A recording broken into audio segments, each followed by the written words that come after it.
नमस्कार, मैं Rajat Mehndiratta, head corporate resource centre Apex University. आप सभी का स्वागत करता हूं हमारे आज के कार्यक्रम आज के मेहमान जो कि एपेक्स न्यूज़ द्वारा संचालित है।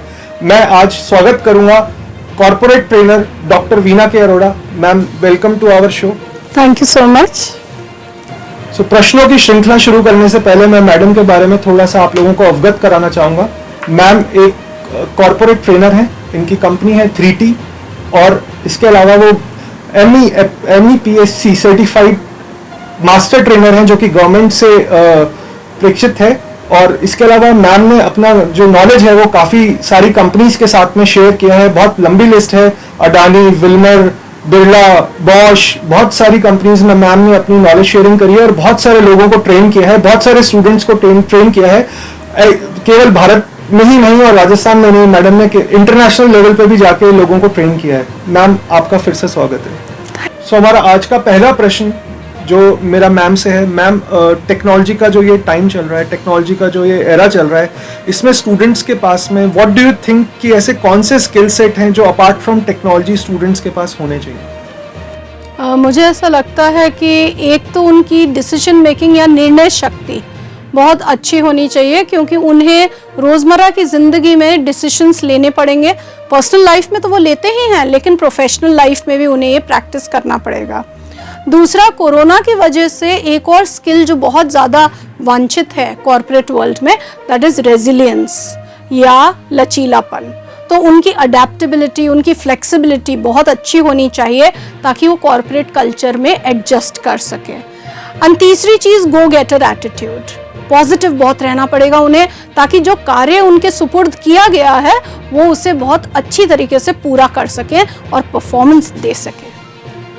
मैम, मेरा आपसे दूसरा प्रश्न ये है कि आपने इंटरनेशनल लेवल पे भी बहुत सारी ट्रेनिंग्स दी हैं और स्टूडेंट्स के साथ इंटरेक्ट किया है और इंडिया में भी बहुत सारे स्टूडेंट्स के साथ में इंटरेक्ट किया है और आपने ट्रेनिंग्स दी हैं।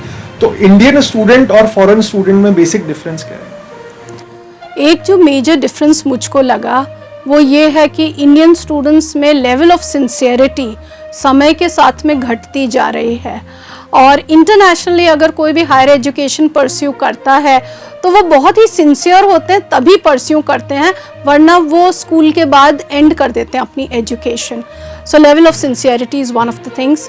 दूसरी चीज़ जो मैंने काफ़ी करीब से देखी वो ये कि इंडिया में स्टूडेंट्स रिस्पेक्ट जो है वो शायद थोड़ा कम करने लगे हैं अपने गुरुओं का, अपने फैकल्टी मेंबर्स का। लेकिन इंटरनेशनली जब हम कोई भी सब्जेक्ट या टॉपिक पे बोलते हैं तो they really respect us a lot because they respect knowledge and knowledgeable people. तो ये दो चीज़ें थोड़ी सी मुश्किल है जो हमें अपने स्टूडेंट्स में फर्दर डेवलप करनी होंगी अगर हम वापस से अपना स्वर्णिम काल वापस लाना चाहते हैं तो। जी मैम, आप बिल्कुल ठीक कह रहे हैं। दो चीज़ें जो कि बहुत इंपॉर्टेंट है, रिस्पेक्ट और सिंसियरिटी प्रोग्राम को लेकर हमारे भारतीय स्टूडेंट्स में होना बहुत ज़रूरी है अगर हम वापस गोल्डन एरा चाहते हैं हमारी एजुकेशन का। तो इसी श्रृंखला में मैम मेरा आपसे अगला प्रश्न है कि क्या भारत सरकार कोई ठोस कदम या कुछ ऐसे पॉइंट्स पे काम कर रही है जिससे स्टूडेंट्स के स्किल सेट इम्प्रूव हो पाए? बिल्कुल। एक तो स्किल इंडिया मूवमेंट जो है सरकार का, जिसके लिए अलग से स्किल मिनिस्ट्री भी बनाई गई है, तो वो एक बहुत ही महत्वपूर्ण कदम उठाया गया है। और दूसरा, अभी हाल ही में मैं एसोसिएटेड रही हूँ नेशन बिल्डिंग ट्रेनिंग से, जो कि बॉश ने अपने CSR वेंचर, अपने CSR इनिशिएटिव्स के तहत किया है, जिसमें पूरे भारत से हम बहुत सारे ट्रेनर्स ने नेशन के यूथ में स्किल डेवलप की है, सॉफ्ट स्किल्स डेवलप की है, ताकि वो अपना प्रोफेशनल काम भी सुचारू रूप से कर सके। टेक्निकल स्किल्स तो लोगों में होती है, पर सॉफ्ट स्किल्स के लिए हमने ये एक भारत सरकार की वजह से जो बॉश ने इनिशिएटिव लिया उसके तहत किया है। तो ये एक उदाहरण है कि किस तरीके से गवर्नमेंट रीच आउट कर रही है लोगों की स्किल डेवलप करने के लिए। मैम, मैं आपसे ये जानना चाहूँगा कि जैसे अभी कोविड-19 जो पैंडेमिक हमारे साथ में हुआ है और इसमें स्टूडेंट्स काफ़ी स्ट्रेस में रहे हैं, तो इस स्ट्रेस से निकलने के लिए स्टूडेंट्स के लिए आप क्या टिप्स एंड ट्रिक्स देंगे या क्या स्किल सेट आपको लगता है कि उनमें होना बहुत ज़रूरी है? कुछ एक प्रैक्टिसेस मैं बताना चाहूँगी, जैसे कि हेल्थ कोशेंट अपना बढ़ाएं ताकि उनकी इम्यूनिटी स्ट्रॉन्ग रहे, उनका स्टैमिना बढ़े। तो उसके लिए कुछ भी फिजिकल एक्टिविटी उन्हें करना बहुत ज़रूरी है। दूसरी चीज़ जो महत्वपूर्ण है वो मेडिटेशन या ध्यान उन्हें करना बहुत ज़रूरी है। तो अगर रेगुलर मेडिटेशन करते हैं तो हमें रिसर्च ये बताती है कि किस तरीके से दिमाग हमारा कंट्रोल में रहता है और हम किसी भी बाहरी उथल पुथल के बावजूद बहुत सही डिसीजंस ले सकते हैं, अपनी लाइफ बहुत सही डायरेक्शन में बढ़ा सकते हैं। तो ये दो चीज़ें बहुत ज़रूरी हैं स्ट्रेस को दूर रखने के लिए। बाकी तो ठंडा पानी पिएं, लंबी सांसें लें, ब्रीदिंग एक्सरसाइजेस करें, बहुत सारे छुटपुट तरीके हैं।